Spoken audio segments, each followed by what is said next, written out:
on, guys? All right, so I just got back from LZ World Tour a few days ago, and now I got a couple days off from work, which is cool. This is Wednesday, Thursday, Friday, Saturday, Sunday off. So we did finish bleeding the thermostat, or bleeding the coolant in the car before we left. I ended up gutting the thermostat. I left the outer disc in so it would have some restriction so it didn't cavitate.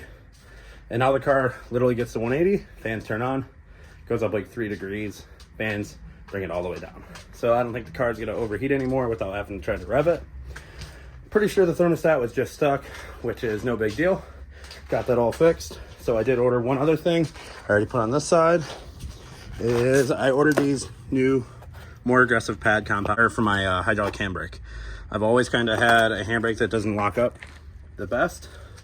So I'm gonna try this more aggressive compound, and hopefully it helps with faster lockup, because I just don't like the travel that I have currently. We also are gonna have to go to Andy's shop today. A couple things he's got to fix, but we'll go over that when we get there. This is one of my favorite parts about using these calipers on my dual caliper kit. It's just how easy it is to change pads. So I'm just gonna take a screwdriver, pry this out so it's over past that edge, pull it out, bring it back past over that brake pad edge, let the clip sit there, and then you might be able to pull it out by here with your fingers. Not, use a screwdriver. Just stuck a little tiny bit. Now I should be able to pull it out. Wiggle it.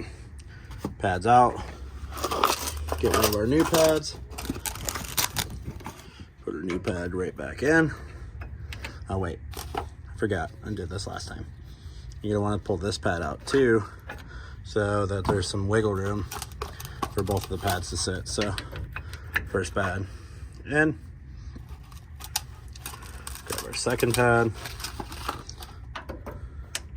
Drop our second pad in, which is gonna take a little bit of wiggling. And then, so we got both pads in. Put the clip right back through the holes. Line that up so the two pins can fit through. A little lower. So it slides through those. Over that. Next set. I use a screwdriver for this to make it a little bit easier. There we go. So I got it through the two holes there. Make sure it clips on the back side here, and you're all ready to go. Pads are replaced. We'll throw these old pads in the box just in case we need them for later for some reason. So these pads that I used to use are BP20s. We're switching to the Polymatrix A compound, which is supposed to be the strongest initial bite. We'll see if that's true.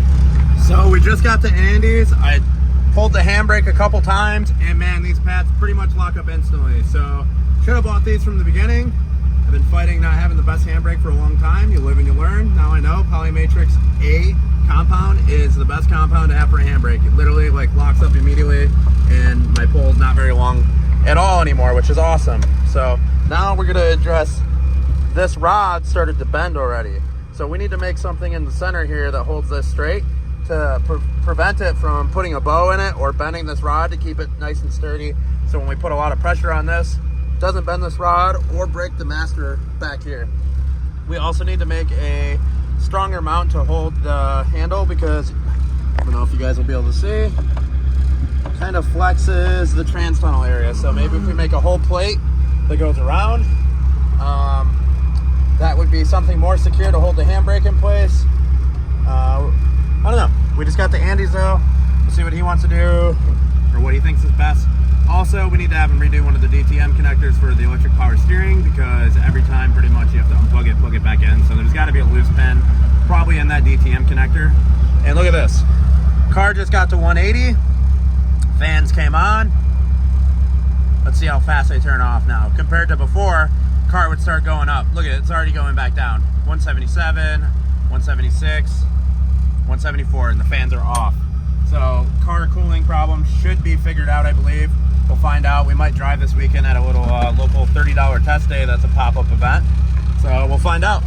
And man, look at this Grip Royal wheel. So sick. Medina Motorsports Grip Royal, the cheetah print, the mint stitching. Can't say thanks enough to them for that badass wheel. All right, so car's back from Andy's. Well, we drove back from Andy's. We hung out there while we did some stuff. It's actually the next day from the video yesterday. we put this into a 1/2 inch rod now. Cut the spiracles off the other one. The other rod was 3/8 solid. This is 1/2 inch. Seems like it's gonna be a lot stronger. And we also had Adam measure up a plate to mount this, because this kind of flexes the trans tunnel. I don't know if you guys can see, but he's gonna make a whole surrounding plate to bolt to this to make this a lot more secure, be a lot nicer. And then electric power steering, we got that figured out. It's actually something super simple that I just didn't even see. I overlooked it. So for the electric power steering, this Deutsch connector right here, one of the pins basically, they fell out. So not too hard of a fix, luckily. We got that fixed up and we are good to go. So luckily for us, Saturday there's a pop-up event in Jackson. There's never allowed drifting there before, I believe. And they're gonna try it out this weekend. And it's only $30 to drive. So I think we're gonna take the car out there and give it a shot. Try to shake the car down one last time before Grid Life, because we are driving Grid Life Midwest. So if you guys are coming out to that, make sure to come say hi. We'll be in the Chase Bays booth. Be super cool. Couple other little updates. Push this out on the bumper finally. Need to order some taillights. Probably paint this eventually, but the quarter got pushed in a little bit too. The headlight out, or taillight out. We can probably push this back straight. Not super worried about it though. Oh, also we lost one of our over fender flares, hardware, so we'll have to order another one of those. But yeah, super excited. Also, I've had a center console on order. It's a carbon center console that's flat place. I've had it on order for like 6 or 8 weeks now, and I just haven't heard anything, but it said completed on my order, so hopefully it's shipped, but there's no tracking information. We also ordered something else, because in the last video, as you guys know, we broke something that I broke many times, so I finally decided to spend a bunch of money and upgrade our rear differential setup. So hopefully that'll show up in a few days, also before Grid Life. And then we also have something really exciting showing up for Grid Life that is a one-off piece right now for us, but it's going to be produced. So not going to talk about that. Hopefully we get it before Grid Life. If not, it'll still be sweet. Can't wait to show you guys that. Sorry this video is kind of short, but I want to try to get back to making content as much as I can. Maybe today I'll start painting some of this yellow. The yellow bothers me. The little spots, you can see it. I was thinking about just painting it black, just so it's hidden, can't see it.